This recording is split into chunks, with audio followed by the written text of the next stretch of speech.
Télécirque poursuit sa rencontre avec Antoine César, directeur de Zimzam et du festival Fadoli Circus, et aussi avec les artistes présents dans la programmation du festival.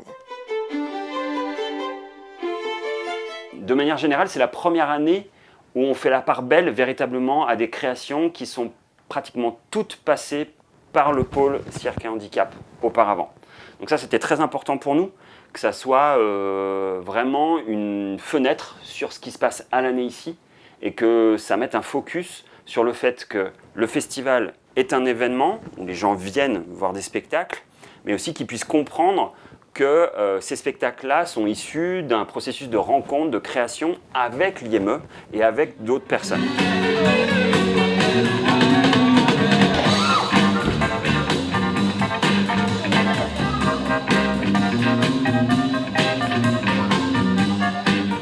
On était tous les deux ingénieurs avec Mélodie et on a tout quitté il y a 9 ans pour voyager et faire du cirque. Et chacun de son côté, on s'est rencontrés, on est rentrés de voyage il y a 6 ans, tous les deux en même temps, de tour du monde, et on s'est rencontrés à ce moment-là. Sous le chapiteau des Noctambules à Nanterre, à un cours de portée, parce que moi j'y allais pour faire du tissu, pour faire des portées aussi, mais principalement ouais, c'était le tissu à l'époque. Et donc là il était là, il y avait cours de portée. On a l'univers de la plage, l'univers du chantier, développons à fond ça. On a créé cette histoire de 2 personnages, un chef de chantier et un voyageur. Tout évolue au fil des rencontres, on rencontre des gens qui nous disent « Ah mais moi j'ai un panneau de chantier depuis 20 ans ». Et du coup, je peux vous le donner si vous voulez, puis hop, ça crée des nouveaux bonhommes, des nouveaux trucs. Le public a répondu présent, on est très content de ça, malgré la situation sanitaire, donc ça on est vraiment content de ça.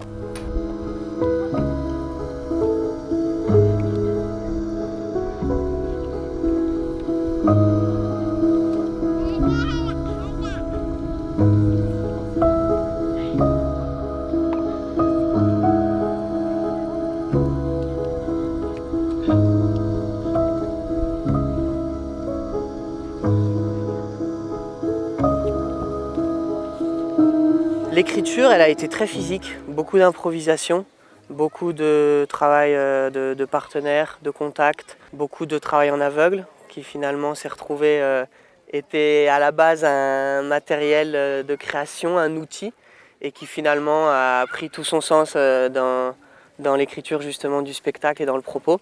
Hugo avait déjà fait un travail en jonglerie avec les yeux fermés.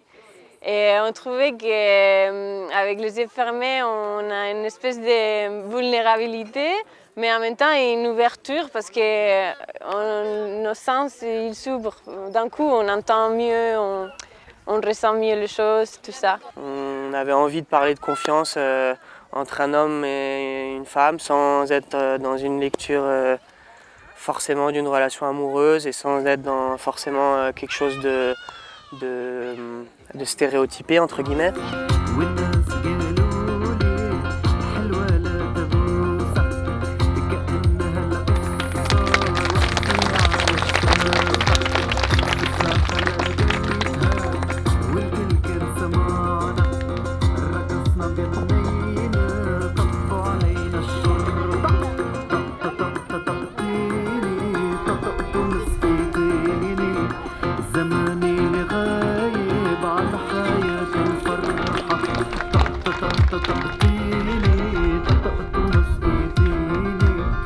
زماني لغاية